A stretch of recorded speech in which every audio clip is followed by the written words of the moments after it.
Centre de formation Doctrine Christo ouvre ses formations à tous. Vous cherchez à découvrir la présence de Christ dans les Écritures, à raviver la foi qui sommeille en vous, tout comme les disciples sur le chemin d'Emmaüs l'ont vécu. Tel que relaté dans Luc 24h32, ce centre de formation, CF, a pour but de découvrir Christ dans les Écritures. Il est la parole, connaître Dieu, c'est connaître la doctrine de Dieu.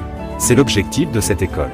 Elle n'est pas destinée à une élite particulière, mais à toutes et à tous qui veulent grandir dans la foi en Christ. Pour chaque âme passionnée par Dieu et sa parole. Notre vision est simple, mais puissante, rassembler l'Église autour des Écritures et former des disciples. Rejoignez-nous pour explorer la profondeur de la doctrine divine lors de nos cours les mercredis de 21h à 22h. C'est ici que commence votre voyage vers une foi plus profonde et une compréhension plus claire de la parole. Nous sommes joignables au appel WhatsApp, plus 33 07 55 88 54 19, ou via notre site internet, www.doctricristo.com.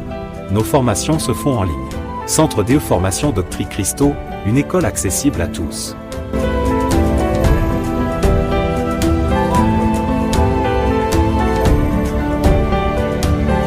Aujourd'hui, nous allons donc aborder un nouveau terme, une nouvelle doctrine. Voyez-vous, donc la doctrine de ce soir est intitulée l'existence de Dieu. Nous allons passer beaucoup de temps ensemble sur ce sujet. Nous allons passer 2 à 3 mois en fonction de comment les choses ont évolué, parce qu'il y a beaucoup de choses qu'il faut comprendre. Et c'est le genre de sujet qui va véritablement bannir les doutes, qui va nous asseoir davantage dans la vie de foi. Je vous encourage à être très attentif, à beaucoup noter, parce qu'il y aura beaucoup de notions à noter, beaucoup de choses à noter. Évidemment, s'il y a des questions, je répondrai à des questions. Donc voilà, soyez attentifs, attentives, et prenez bien note, d'accord, des différents points que nous allons aborder au fur et à mesure. Et c'est le moment que nous puissions voir de façon philosophique, de façon rationnelle et bien évidemment, par-dessus tout, par la foi, l'existence de Dieu. Voilà un peu le coup que nous allons aborder pendant un bon moment. Je ne sais pas quand est-ce qu'on finira concrètement, mais en tout cas, entre 2 et 3 mois, si on avance bien, par la grâce de Dieu. Amen. Amen. Amen. Amen. Gloire à Dieu. Amen. Alors, la question de l'existence de Dieu, c'est important. C'est vraiment une question fondamentale pour nous en tant que chrétiens, parce que justement, toute la révélation biblique, hein, repose sur une affirmation que Dieu est. La Bible n'est pas là pour nous démontrer l'existence de Dieu. La Bible n'est pas là pour ça. Bien que, bien évidemment, en méditant la parole du Seigneur, en étudiant donc la parole, nous allons bien évidemment donc davantage nous enraciner dans donc l'existence de Dieu, mais la Bible elle n'est pas là pour ça. Et le fait d'aborder ce sujet-là va nous pousser donc à étudier différentes pensées philosophiques, et nous allons voir que même le raisonnement humain, d'accord, peut nous amener à croire en l'existence de Dieu. Avant donc de parler de la foi, tout ça, on va découvrir que, en fait, tout a été fait pour nous permettre de croire en Dieu. Dieu a fait les choses ainsi. Dieu a fait les choses ainsi. Mais pour nous chrétiens, aborder encore ce sujet, ça nous donne, véritablement une forme de motivation, hein, dans notre marche avec le Seigneur. Parce que sans Dieu, justement, il n'y a ni révélation. Sans Dieu, il n'y a pas de salut. Sans Dieu, il n'y a pas il y a pas d'espérance, voyez-vous. Et donc, ce coup vise bien évidemment à établir donc, euh, une forme d'éclairage, afin que voilà, nous puissions bannir toute forme de doute, s'il y a encore des doutes dans notre vie de foi. Nous sommes dans Hébreux chapitre 11.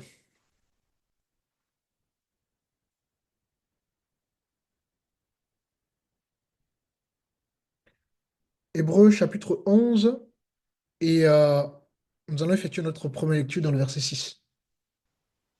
Or, sans la foi, il est impossible de lui être agréable, car il faut que celui qui s'approche de Dieu croit que Dieu existe et qu'il est le rémunérateur de ceux qui le cherchent. Amen. Amen. Donc, on voit ici, on nous dit que, or, sans la foi, il est quoi? Impossible de lui être agréable. On peut croire en Dieu sans pour autant être agréable à Dieu. C'est vraiment deux dimensions différentes qu'il faut arriver à distinguer. D'accord? Or, sans la foi, il est impossible de lui être agréable. Car il faut que celui qui s'approche de Dieu croit qu'il existe. Donc, avant de s'approcher de Dieu, bien évidemment, pas le moyen de la foi, parce que justement, c'est ce moyen, c'est cette foi-là qui va donc nous permettre d'être agréable à Dieu.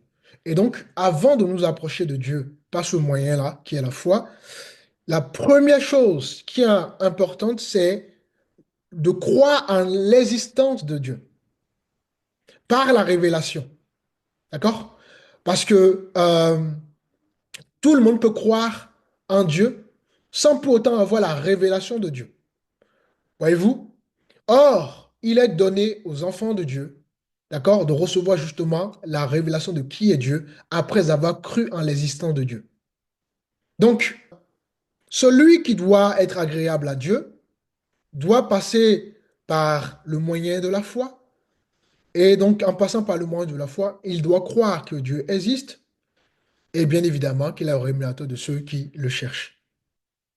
Donc, la question de l'existence de Dieu, ce n'est pas simplement une question philosophique, d'accord? C'est d'abord pour nous, en tant qu'enfants de Dieu. Vous voyez, dans mes propos, je fais toujours la distinction entre nous, en tant qu'enfants de Dieu, et bien évidemment, donc le non-croyant. Le non-croyant peut croire en l'existence de Dieu, comme il peut ne pas croire en l'existence de Dieu. D'ailleurs, quand nous allons développer ce cours, vous allez voir en réalité que tout le monde croit en Dieu. D'accord? Cette histoire de je ne crois pas en l'existence de Dieu, vous allez voir, c'est du folklore. Hein? Donc, le non-croyant peut croire en l'existence de Dieu sans pour autant avoir la révélation. Parce que la révélation s'obtient par le moyen de la foi. Sans foi, il n'y a pas de révélation. Sans la foi, il n'y a pas de révélation. Donc, la question de l'existence de Dieu, ce n'est pas simplement une question philosophique ou rationnelle. C'est d'abord une question pour nous, en tant qu'enfants de Dieu, de vérité révélée, ou parfois de vérité expérimentée ou affirmée par la foi. Ça va? Est-ce que jusque-là, ça va? Oui, Amen. ça Oui, va, ça pasteur. va, ça va bien. Ok, très bien. Alors, nous allons prendre un deuxième verset. Nous sommes donc cette fois-ci dans Genèse.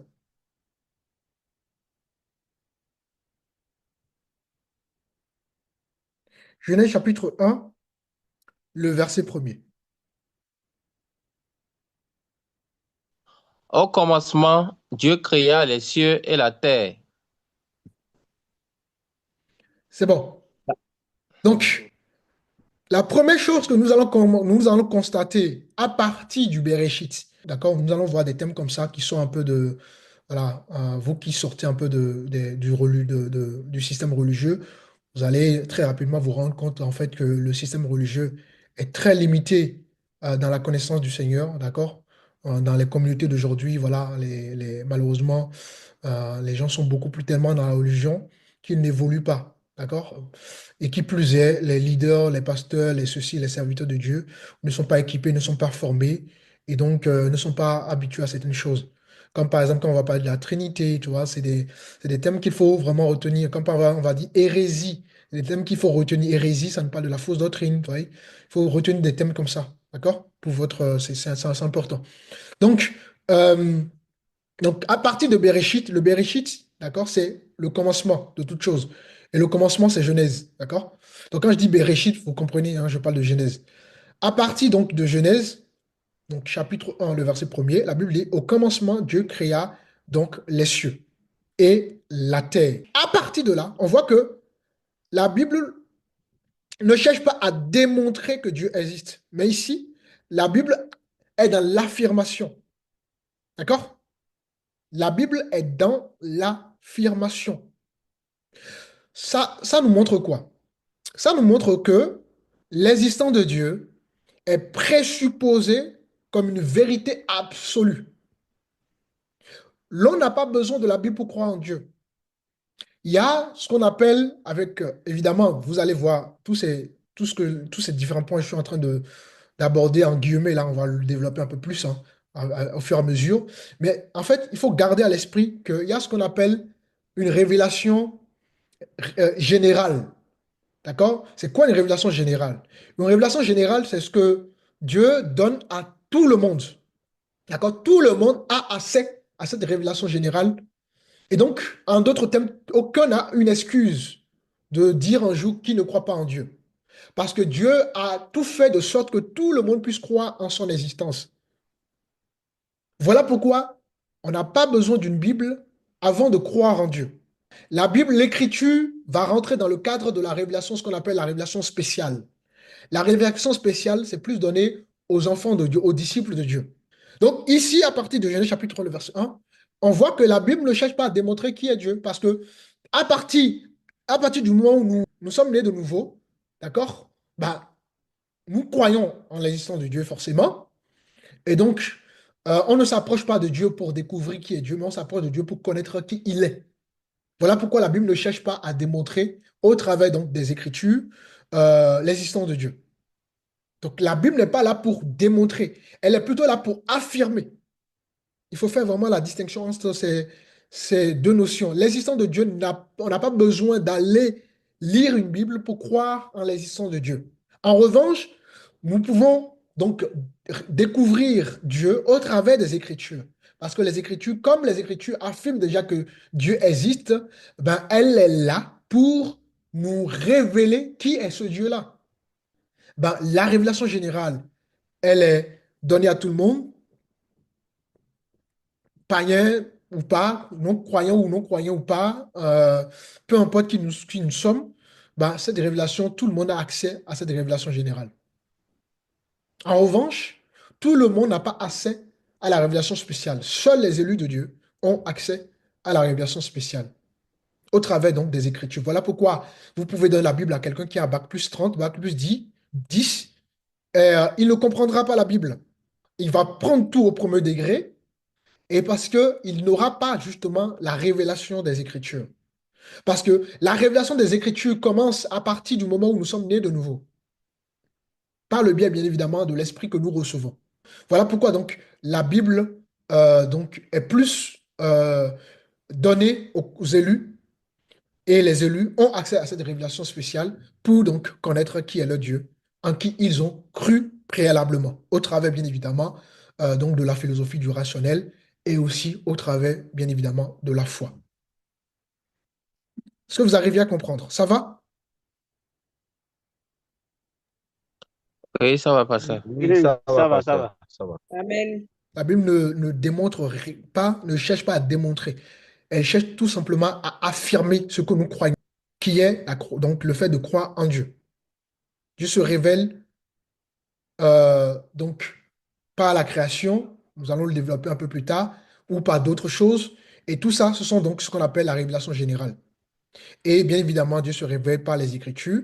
Les Écritures sont propres aux élus, d'accord? Donc ce qu'on appelle révélation spéciale. Et d'ailleurs, pour cela, j'aimerais qu'on puisse prendre un passage dans le livre de Psaume 19.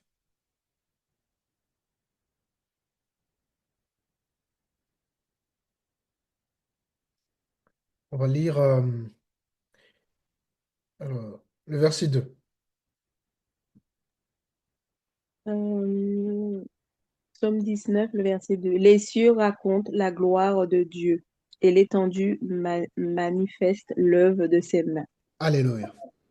Donc, voyez-vous, l'on n'a pas besoin de la Bible pour croire en Dieu. Pourquoi? Parce que les cieux racontent la gloire de Dieu. L'étendue manifeste l'œuvre de ses mains. Rien qu'à observer les cieux, l'on peut croire en l'existence de Dieu. Donc, c'est ce qu'on appelle révélation générale. Tout le monde a accès à cette révélation. Dieu a tout fait pour que l'on puisse croire en lui sans pour autant avoir accès à la révélation spéciale qui est donc les Écritures. Celui qui ne croit pas en l'existence de Dieu, d'ailleurs, il n'y a aucun sur terre.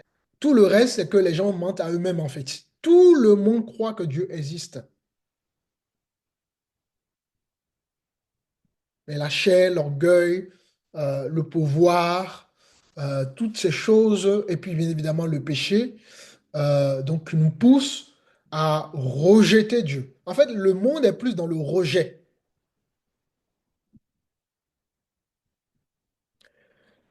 Les cieux racontent la gloire de Dieu. Dieu a créé le monde de sorte que le monde raconte qui il est. Maintenant, si nous voulons connaître qui il est de façon révélée, là, il faut maintenant aller dans les Écritures.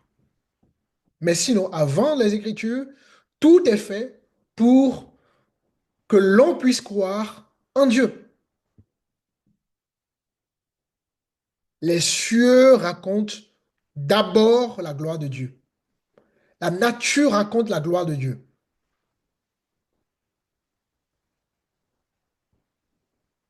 Or, il y a donc malheureusement des positions philosophiques ou voire des doctrines de pensée donc concernant la question de l'existence de Dieu, qui cherchent justement à nier l'existence de Dieu. Et parmi donc ces positions philosophiques, on va prendre par exemple l'athéisme. L'athéisme, c'est quoi? L'athéisme, c'est le fait de nier l'existence de Dieu. Or, nous avons vu selon Somme tout à l'heure, hein, que, Somme 19, que les cieux racontent la gloire de Dieu. Donc, l'athéisme, c'est juste une pensée philosophique qui euh, refuse l'évidence, d'accord, de la création ou de la science euh, que nous verrons par la suite avec les cours que nous allons voir.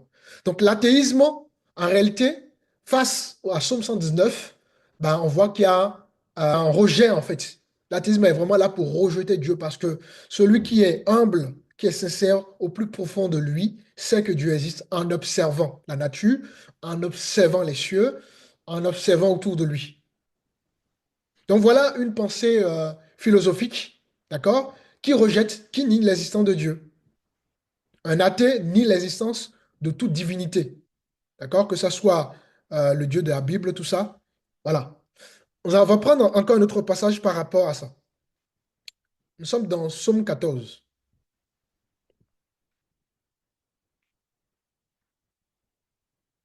Psaume chapitre 14. On va lire le verset premier.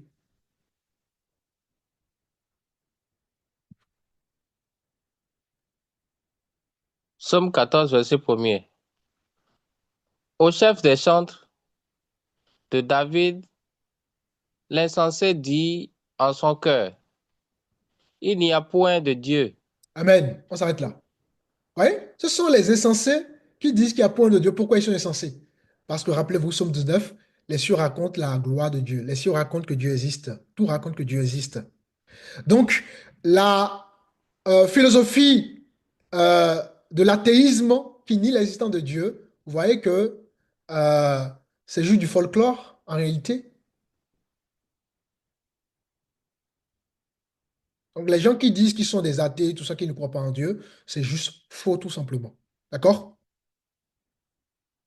L'insensé dit en son cœur, il n'y a point de Dieu.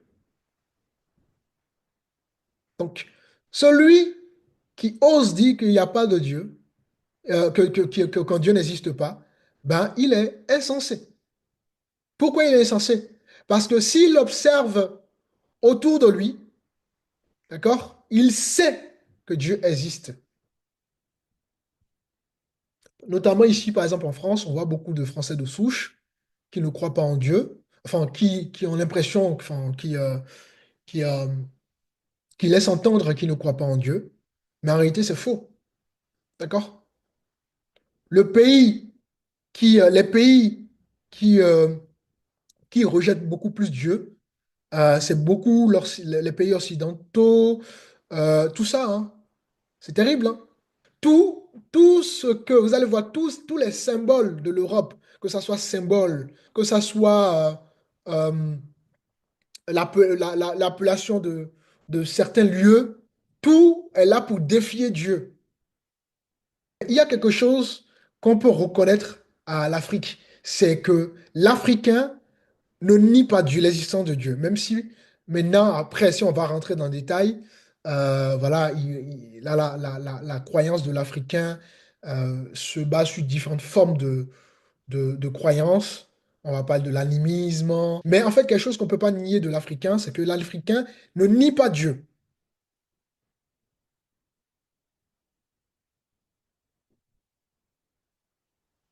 Parce que si on est humble et qu'on prend du recul, d'accord, on se rend compte que Dieu existe, bien évidemment. Donc, l'insensé dit à son cœur qu'il n'y a point de Dieu. Ensuite, euh, une autre position philosophique, en dehors donc de l'athéisme, il y a euh, l'agnosticisme. Un agnostique, c'est quelqu'un qui croit à la position philosophique, donc ce qu'on appelle donc l'agnosticisme, d'accord? Donc un peu comme l'athéisme. Donc un athée, c'est quelqu'un qui croit voilà, à l'athéisme, d'accord? Donc un agnostique euh,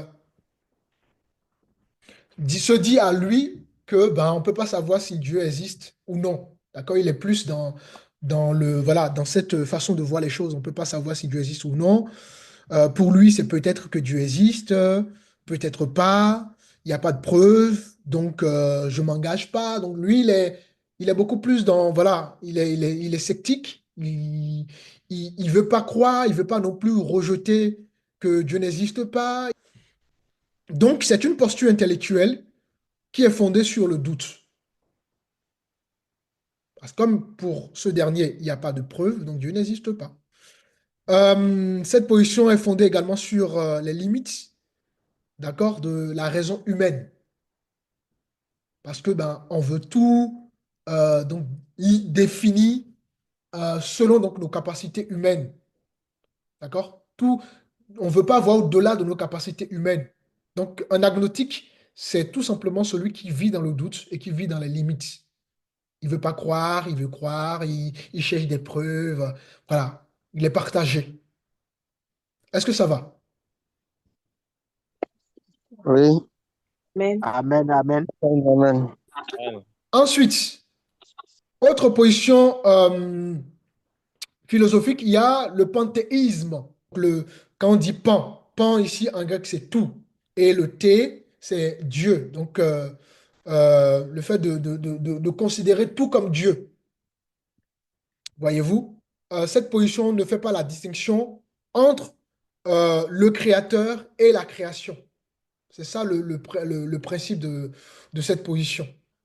Elle dit que ben, Dieu est l'univers et non créé et non, voilà, et non, et non qu'il a été créé, pardon. Donc, il n'y a pas de séparation entre le créateur et l'univers. Alors que non, il y a une distinction entre donc, le créateur et la création. Ensuite, autre position philosophique, euh, il y a donc le polythéisme. Le polythéisme, bon, ben, ça le fait de croire en plusieurs dieux, hein. Et bien évidemment, c'est contraire donc à la révélation biblique de Dieu, parce que la Bible nous enseigne un Dieu unique. Euh, Exemple de religion qui donc adopte cette position philosophique. Ben, chez par exemple, il y a les hindouismes, hein. Les hindouismes, vous allez voir la secte Brahma, Vishnu, Shiva, etc., etc. Dans la religion grecque antique, on va voir donc la divinité de Zeus ou Athéna, d'accord? Pareil, dans la religion Rome antique, on va voir tout ce qui est Jupiter, Mars, Comme je vous disais, je pense que vous qui êtes là depuis un petit moment, les jours de la semaine donc, sont attribués à une divinité, à un dieu de la semaine. Mercredi, Mercure, jeudi, Jupiter, vendredi, Vénus, etc., etc. Ensuite, euh, la religion de l'Égypte antique, il y a Orisis, Isis, donc qui sont donc des dieux que vénèrent justement donc ce peuple-là. Dans les pays africains, notamment la partie ouest de l'Afrique, on a le vaudou par exemple qui est une religion, notamment au Bénin, au Nigeria et dans d'autres pays. Voilà, on attribue donc les esprits, les esprits sont des dieux. On adore les esprits. On adore aussi des objets. D'accord? On a, par exemple, au Bénin, des divinités qui sont liées à la couronne. Vous voyez? Il y a des chaises qui sont donc vénérées hein, comme des divinités. Il y a donc des statues qui sont vénérées comme des divinités. Et donc, ça, c'est du vaudouisme, c'est du vaudou, donc la religion du vaudou. D'accord? Et tout ça, c'est quoi? C'est donc le polythéisme. Ça va? Amen. Amen. Amen. Amen. Amen. Alléluia. Amen. Amen. Ensuite, Amen. autre position philosophique, il y a le déisme. Le déisme, c'est quoi? Le déisme, cette position philosophique suppose que l'existence d'un créateur qui n'intervient plus dans le monde, c'est-à-dire on a un Dieu qui a créé le monde et puis hop, il n'y a plus de providence divine.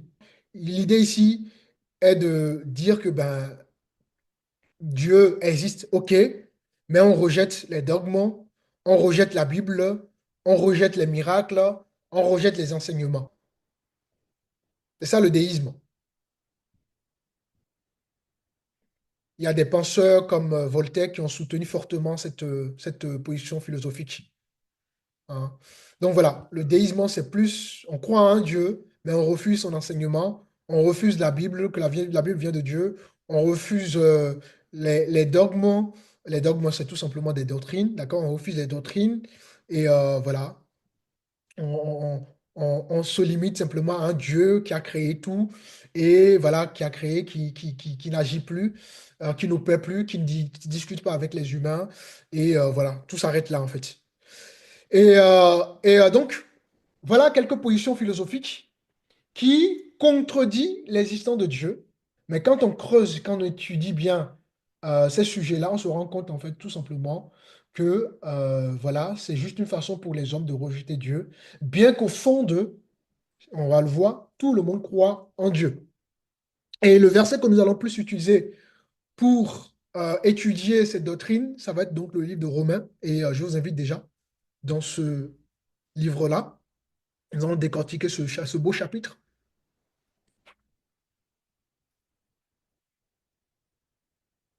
Nous sommes donc dans Romains chapitre 1er.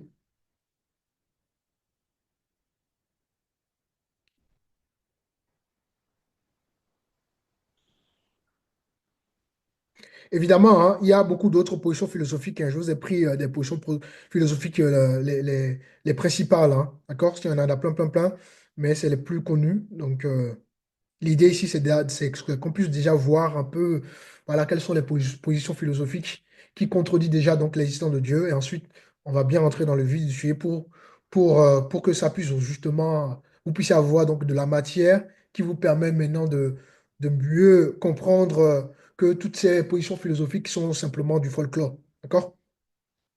Alors, Romains chapitre 1er. On va lire donc déjà partie. Bon, tout le chapitre nous intéresse, ça va nous permettre vraiment de étudier ces doctrines. On va lire à partir du verset 18, donc uniquement le verset 18 pour le moment. 8. La colère de Dieu se révèle du ciel contre toute impiété et toute injustice des hommes qui retiennent injustement la vérité captive. Vous voyez? Amen. Amen. Donc, la colère de Dieu se révèle à tous ceux qui retiennent donc, la vérité captive. La colère de Dieu se réveille aux déistes. La colère de Dieu euh, se révèle aux panthéistes, voyez-vous. La colère de Dieu se révèle euh, aux gnostiques. Hein. La colère de Dieu se révèle aux athées, etc., etc. Parce que bien qu'ils savent que Dieu existe, ils nient son existence de par justement des pensées philosophiques. Et la Bible dit, la colère de Dieu se révèle du ciel contre toute impiété et toute injustice des hommes qui retiennent injustement la vérité captive. Pourquoi? Parce que tous les hommes croient en Dieu, mes amis. Tous les hommes croient en Dieu. Dieu n'est pas inconnu, justement. On a lu selon Somme 19 que les cieux révèlent la gloire de Dieu. Donc Dieu n'est pas inconnu des hommes. Mais c'est parce que l'homme refuse justement Dieu, refuse la vérité. Voilà pourquoi la colère de Dieu se révèle d'accord, à tous ceux qui donc, retiennent injustement la vérité donc, captive. Vous voyez? Romains 1 est formel hein, vis-à-vis donc, des hommes qui connaissent Dieu, mais qui retiennent donc la vérité captive. Qui retiennent la vérité captivement par leur injustice. Parce que comment peut-on croire en Dieu et rejeter qu'il existe? C'est injuste. Hein? Dieu n'est pas absent dans le monde. Dieu n'est pas absent dans nos sociétés. Dieu est évident. Regardez la nature, vous verrez Dieu. Regardez l'être humain, vous verrez Dieu. Regardez ce que vous faites dans vos vies de tous les jours, vous verrez Dieu. Dieu est évident. Mais malheureusement, rejeté par tous ceux qui donc adhèrent justement à ces positions philosophiques que nous avons vues donc précédemment. Et pourquoi Dieu est en colère? Ben, parce que justement les hommes vivent dans l'iniquité, dans l'injustice. Et surtout parce que, comme Romains 1, 18 le dira, ils retiennent donc la vérité captive de manière injuste.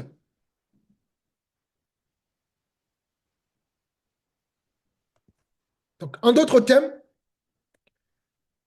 les gens sont non seulement ignorants, mais en plus, ils empêchent volontairement la vérité de s'éclater. Tous ceux qui adhèrent à ces positions philosophiques qu'on a vues, non seulement ils savent au fond d'eux que Dieu existe, mais ils rejettent volontairement la vérité. Et ça, c'est terrible. C'est pour ça que la colère de Dieu, justement, pointe ces gens de personnes.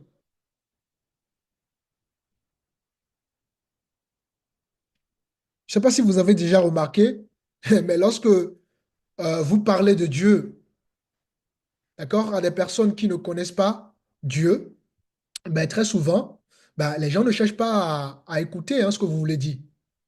Ils ne cherchent pas à écouter ni à comprendre en fait ce que vous voulez dire.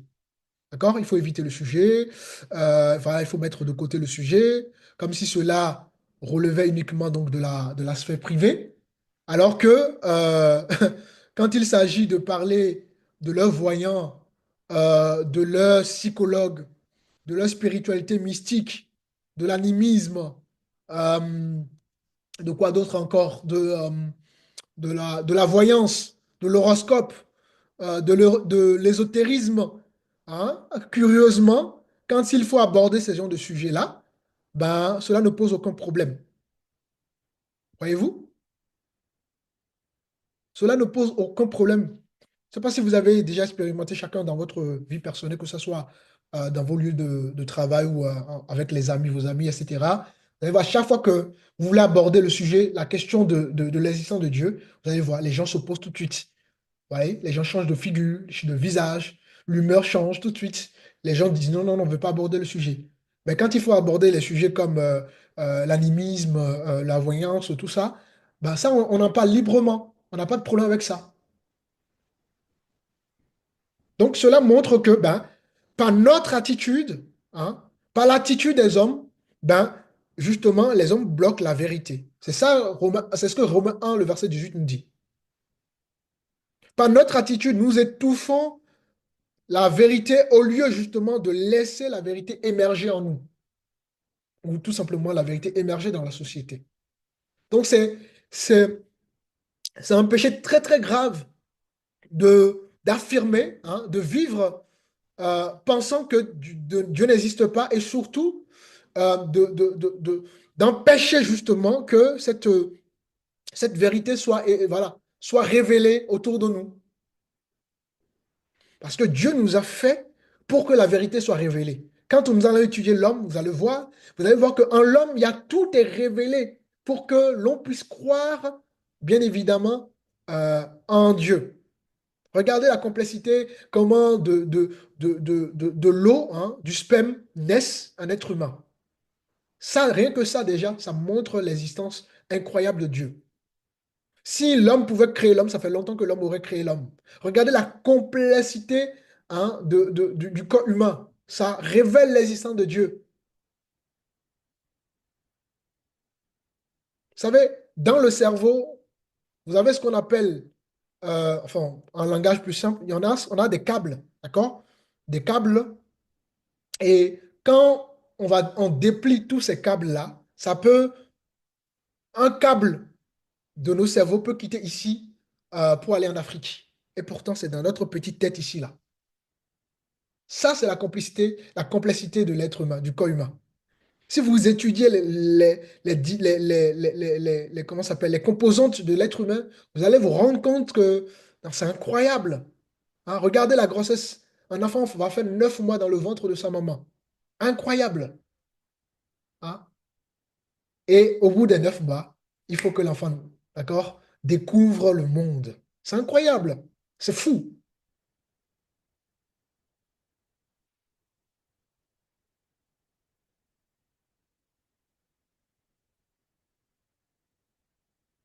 Donc, c'est précisément à cause de ces raisons que Dieu est en colère.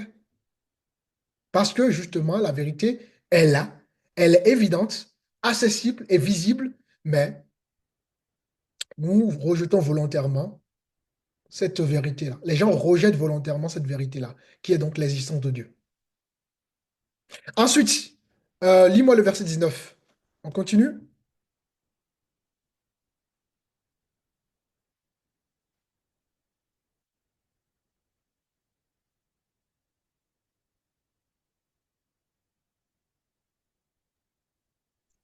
Romains Verset 1, 19. 19. Car ce qu'on peut connaître de Dieu est manifeste pour eux. Dieu le leur ayant fait connaître. C'est bon. C'est intéressant de voir ce que la Bible dit dans le verset 19. Car ce qu'on peut connaître de Dieu est manifeste pour eux, Dieu le ayant fait connaître. Vous voyez? Dieu s'est fait connaître donc par quoi? Si vous avez compris le coup depuis le début, Dieu s'est fait connaître par la révélation générale. D'accord? Ce qu'on peut connaître de Dieu est manifeste pour eux. Pour qui? Pour ceux qui rejettent Dieu. Pourquoi? Parce que Dieu, le ayant fait connaître cela, par la révélation générale. Selon Psaume 119, on a vu, par les cieux, Dieu nous a fait connaître son existence. Par la complexité de l'être, du corps humain, voilà, de l'être humain, Dieu nous a fait connaître son existence. Par la nature, Dieu nous a fait connaître son existence, etc., etc. Voyez-vous? Donc, vous voyez que le rejet de Dieu n'est pas innocent. Aucun n'est innocent dans le monde. Aucun n'est innocent. D'accord? Tous ceux qui rejettent Dieu ont fait un choix moral, un choix volontaire, moral. Tous ceux qui rejettent Dieu ont fait un choix volontaire, moral. Aucun être humain n'est innocent face à l'existence de Dieu. Et bien évidemment, le péché ne nous aide pas non plus. D'accord? Parce que le péché a justement obscurci notre cœur.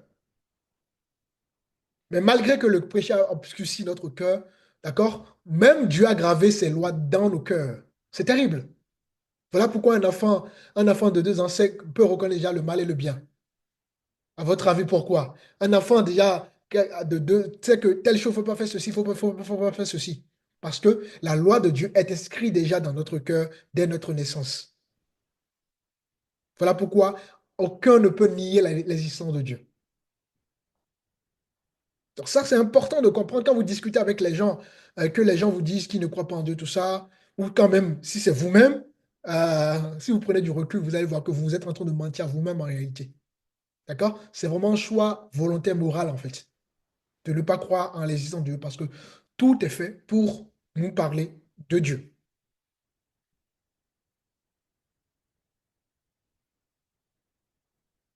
Donc voilà, l'ignorance de Dieu n'est pas naturelle. C'est vraiment volontaire. Chacun fait le choix de nier Dieu, même si au fond de chacun, nous croyons que Dieu existe. Amen. Amen. Amen, amen. Amen. Amen. Alléluia. Amen. Gloire à Dieu. Le passe tellement vite.